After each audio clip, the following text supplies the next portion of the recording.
Exodus 19 is my favorite chapter because it gives us a sample of how powerful God is, and it tells us why we cannot see God in this natural, physical earth realm. Now I'm going to start at verse 16 because that's where it starts with God physically coming down from heaven to earth. I'm going to start at verse 16 and read through 21. And it says, "And it came to pass on the third day in the morning that there were thunders and lightnings and a thick cloud upon the mount, and the voice of the trumpet exceeding loud, so that all the people that was in the camp trembled. And Moses brought forth the people out of the camp to meet with God, and they stood at the nether part of the mount. And Mount Sinai was altogether on a smoke, because the Lord descended upon it in fire, and the smoke thereof ascended as the smoke of a furnace, and the whole mount quaked greatly. And when the voice of the trumpet sounded long, and waxed louder and louder, Moses spake, and God answered him by a voice.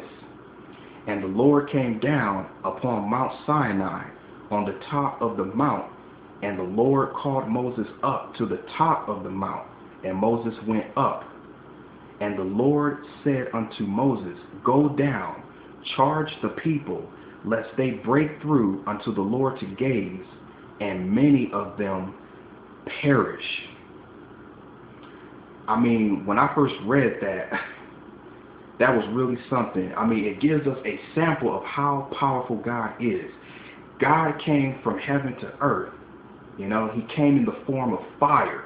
And when he, descended down to Mount Sinai, there was smoke, that was coming from Mount Sinai, and it was billowing, all up in the air like a volcano, and there was a great earthquake, and there were thunders and lightnings, and the trumpet, was waxing louder and louder, which is the voice of God, and the people, the children of Israel, they were afraid, I mean, they was saying to Moses, like, Moses, don't let God speak to us, you know what I'm saying? Because, God, when he speaks to us, it makes us scared, we tremble, Don't let God speak to us directly.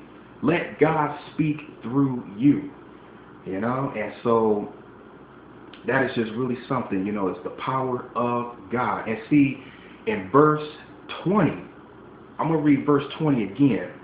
It says, "And the Lord came down upon Mount Sinai on the top of the mount, and the Lord called Moses up to the top of the mount, and Moses went up." That is symbolic of the rapture of the church. The Lord came down and Moses went up. Wow. Now, the next verse, verse 21. It tells us why we cannot see God. Many people have asked that question, why can't we see God? I used to ask the same thing, the same question. Why can't we see God? If God is real, why can't we see God?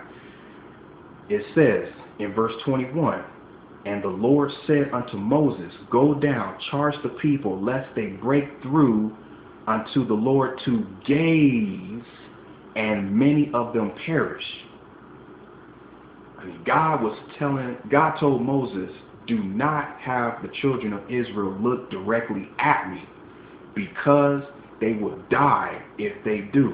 I mean, God is not trying to, just kill people. I mean, it's because of how glorious he is, I mean, his glory, the brightness of his glory is incomprehensible, And see, God, he's in the supernatural, the spiritual realm.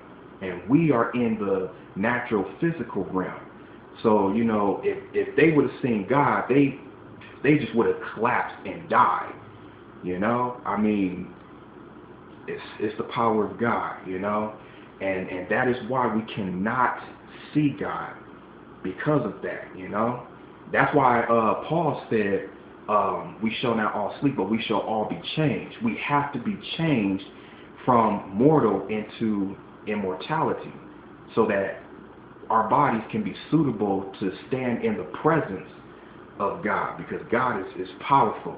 But even when we have our spirit bodies, you know, John, in the book of Revelation, John said when he saw Jesus, he fell down on his face as he was dead because of how glorious Christ is. And I believe that we are all going to do the same thing. We are all going to fall to our face before Christ because of how glorious he is, how majestic he is. I mean, wow. I mean, and even though John, he gave a description of how Christ looked, I mean, that's just a little sample. That's just the tip of the iceberg of how Jesus looks. You know, the risen Jesus, the resurrected Jesus. But yeah, so this is my favorite chapter, Exodus 19. It's the power of God, and it tells us why we can't see God, and it is also symbolic of the rapture of the church.